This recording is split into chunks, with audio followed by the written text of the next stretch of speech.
Çox vaxt valideynlərə deyəndə ki, uşağın hisslərini dinləmək lazımdır. Onlar elə düşünürlər ki, yəni uşaq nə istəsə o olmalıdır. Burada məsələ o deyil. Tutaq ki, uşağa deyirik ki, mən sənə filan şeyi almıram. Uşaq tutturub ki, mənə ən çox oyuncaq alaq. Mən oyuncaq istəyirəm, mənə oyuncaq alaq. Mən oyuncaq istəyirəm, mənə oyuncaq alaq. Başlayır ağlayır, qışqırır.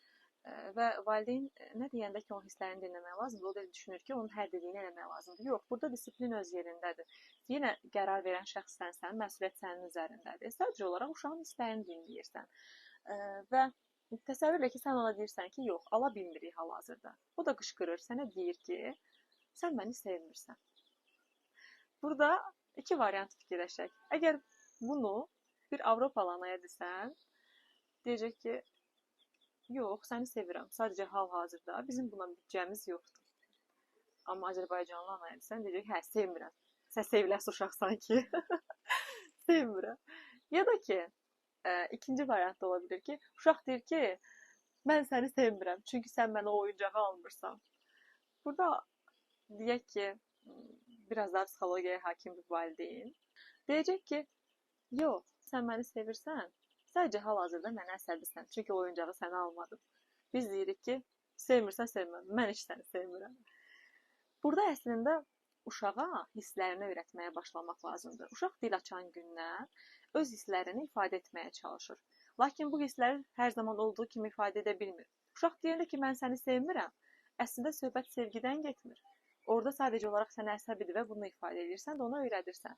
Deyirsən ki, yox, sən məni sevirsən. Məncə sən məni sevirsən, sadəcə mənə əsəbisən.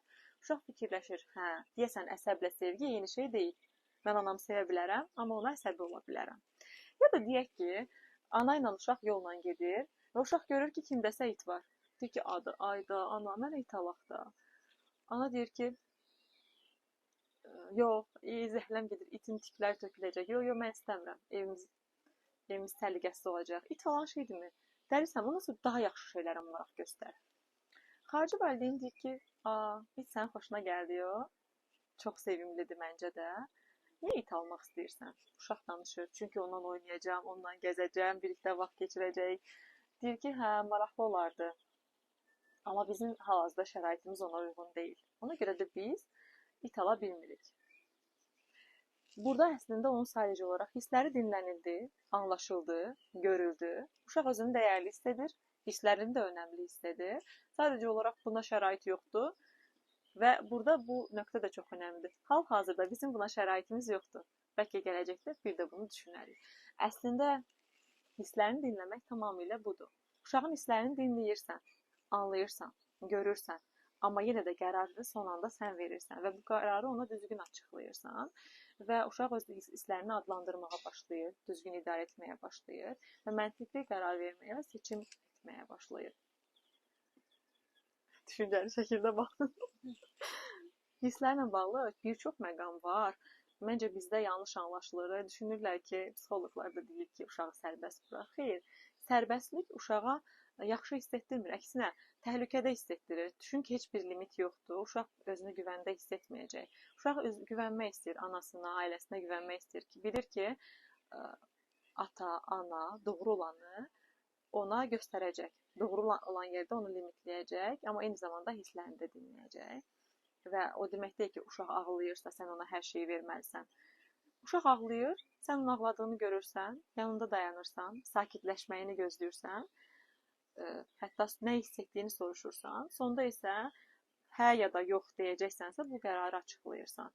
Və o bilir ki, ağlamağı normaldır, pis hiss etməyi normaldır, amma eyni zamanda həmin istədiyi şey bu dəqiqə mümkün deyil. Həyatla da barışmağa başlayır. Ümumiyyətlə, biz uşaqları bir şəxsiyyət kimi görmürük. Əslində hələ o şəxsiyyət deyil, amma şəxsiyyət olacaq, o yolda adımlayır və bir fərdiyyətdir. Biz özümüzlə uşağımıza eyni davranmırıq. Çox vaxt valideynlər, məsələn, təsəvvür elə ki, valideyn olaraq sənin ya da mənim çantamıza kimsə girir və bizim icazəmiz olmadan oradan saqqız çıxarır və ya hər hansı bir şey çıxardır.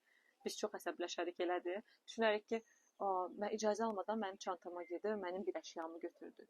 Amma eynisi uşağımızın başına gələndə, qonaq gəlir evə, uşağın otağına girir, onun bir oyuncağını götürür və deyir ki, bu artıq mənim olsun istəyirəm.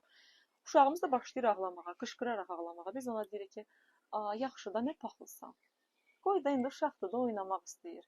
Bəs eynisi bizim başımıza gələndə biz niyə eyni cür fikirləşmirik? Əslində onun sərhədi tapdalanır, onun olan əşyası onun əlindən alınır və biz isə onun hisslərini küçümsəyirik, niyə üzüldüyünü başa düşmürük və düşünürük ki, yəni sən icazə verməlisən. Sənin sərhədlərin pozula bilər, mənim sərhədlərim pozula bilməz. Və bu zaman öyrəndiyi şey uşağın nə olur? Düşünür ki, hə, tapdalana bilər ya da ki, mənim sərhədlərim güclü olması üçün mən hələ böyüməliyəm. Mən indi sərhədlərim qoruna bilməz. Bir çox məqam var. Burada məsələn, uşağın oyuncaq maşını qırılır, başlayır ağlamağa. Çünki pis hiss eləyir. Çünki oyuncağı qırılıb. Biz ona deyirik ki, nə var ya orada ağlayırsan? Oyuncaqdır da. O oyuncaq deyil. O onun oyuncağıdır. Onun sevimli oyuncağıdır və qırılıb. Yaxşı, bəs sənin maşının qırılsa, özünü pis hiss etməyəcəksən, üzülməyəcəksən. Sənin üçün sənin maşının nəyi ifadə edirsə, onun üçün də onun maşını onu ifadə edir. Burada vəziyyətlər fərqli ola bilər, amma hisslər eynidir. Hisslər hamımızda eynidir. Biz hər birimiz zaman-zaman kədərlənə bilərik, üzülə bilərik, sevinə bilərik. Amma bu hissləri ifadə etmək icazəmiz olmalıdır. Valideyn içində daha doğrusu beynində belə bir düşüncə var ki, 18 maşını uşağa mən almışam. Bir şey itirmir, yəni o maşını versə də mən ona ikisini alaram, ikisini alaram. Ona görə də bir problem görürəm. Onun üçün önəmli deyil, onun ölçüsü bunun deyil, amma uşaq üçün önəmlidir. Yaxşı, bəs dedim ki, valideyn düşünür ki, qırılıb təzəsini alaram. Sonra da deyir ki, o övladlarımız heç nəyin qədrini bilmir. Qədir bilmirlər. Niyə? Sənin uşağın oyuncağı qırılır, deyirsən, eybi yox, yenisini alaram. Aldığın şey yeni oyuncaq olacaq. Bu əvvəlki ilə bir bağ qurmuşdu, onu sahiblənmişdi, o onun oyuncağı idi. Sən deyirsən ki, başa düşürəm, oyuncağın qırılıb, pis olmuşsan, mənim də oyuncağım qırılsaydı, mən də pis olardım. İstəyirsənsə düzəltməyə çalışaq, düzəldirsən. Mütləq ki, düzəltməyə çalışmaq burada önəmli yerdir. Daha sonra da biraz daha onunla oynayır, onunla bağını qurur, o öz yerində. Sən yenə də ona yeni oyuncaq ala bilərsən. Əgər uşağın hər oyuncağı qırılanda sən ona deyirsənsə ki, boş şeydir, mən sənə yenisini alaram. Uşağın necə oyuncaqlarını, əşyalarını, həyatında sahib olduğu şeyləri sahiblənməyi öyrənəcək? Necə onlarla bağ qurmağı öyrənəcək? Sonra da bu uşaq böyüyür və deyir ki, bu uşaq heç qədir bilmir. Əslində bizim qədir bilməyi də bizdən öyrənir. Yəni, uşaq hisslərlə bağlı nə bilirsə, hər birini bizdən öyrənir. Necə öyrənir? Biz ona danışdıqca, uzun-uzun məsləhətlər verdikcə yox. Bizim adi bir tutumumuzdan uşaq öyrənir. Çox maraqlıdır. Məncə, balaca uşağın çox da analiz etmə, təfəkkür etmə qabiliyyəti o qədər inkişaf eləmədiyi üçün sadəcə hisslərlə qarşı tərəfi hiss edir, yəni valideyn nə hiss etdiyi, nə hisslər keçirdiyini hiss edir. Ona görə əslində sözlər uşağın nitqinin inkişafı üçün çox önəmlidir. Həmçinin böyüdükdən sonra da analiz etmə qabiliyyətini inkişaf etdikdən sonra özünü ifadə etməsi. Özünü ifadə etməsi və bütün bunları bir şəkildə inteqrasiya etməsi üçün, təfəkkür etməsi üçün çox önəmlidir. Amma o an ananın ona nəsə danışmağından daha çox nə hiss etdirməsi önəmlidir də. Ana çox əsəbləşibsə, qısa yenə sadəcə izah edirsə ki, hə, təsəvvür ana əsəbləşib. Ana əsəbləşib, sən çox dəyərlisən, sən çox dəyərlisən deyir. Amma uşaq hiss edir o aqressiyanı. Nə dediyindən çox nə hiss etdiyi önəmlidir o an valideynin. İlk öncə məncə yenə dediyim kimi valideynin sağalmağa ehtiyacı var. Psixologiyası güclü olmalıdır ki, o an əsəbləşməməlidir ki, zaten uşağa yumşaq tərdən desə də uşaq o qorxunu, o təhlükəni hiss edəcək o anadakı aqressiyanı. Təbii ki. Biz öz içimizdəki hissləri ona ötürürük əslində.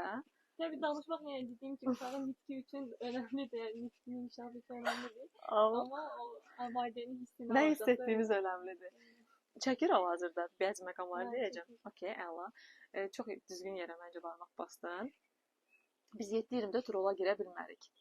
Bu dediyim hər şey valideyn sağlam olmalıdır ki, bu cür hiss etsin və uşağına bu cür ötürsün. Ona görə də özümüzü inkişaf etdirmək, özümüzü sağaltmaq, müəyyən bir fərqindəlik mərhələsinə çatmaq çox-çox önəmlidir. Və dediyim kimi, bəzən sözlərlə əməl də bir-birini tutmaya bilər. Söz olaraq deyir ki, sən çox dəyərlisən, amma davranışı onu göstərmir. Bəzən mən uşaqlardan ya da valideynlərdən soruşanda ki, övladınız bilirmi onu necə çox istəyirsiniz, o sizin üçün dəyərlidir. Deyir, niyə bilməsin ki? Dəyərli olmasa bunu alaramı? Dəyərli olmasa onun üçün işləyərəmmi? Dəyərli olmasa və s. edərəmmi? Amma təsəvvür elə ki, bir valideyn telefonla danışır. ya da seriala baxır. Uşaq gəlir, ona deyir ki, ana, sənə sözüm var. Bir dənə mənə bax. Ananı çağırır. Ana deyir ki, get, indi maraqlı deyil mənə. Get serialıma baxıram, telefonla danışıram. Heç bölmür, heç bəlkə onu da demir. Əli ilə sadəcə olaraq onu itələyir.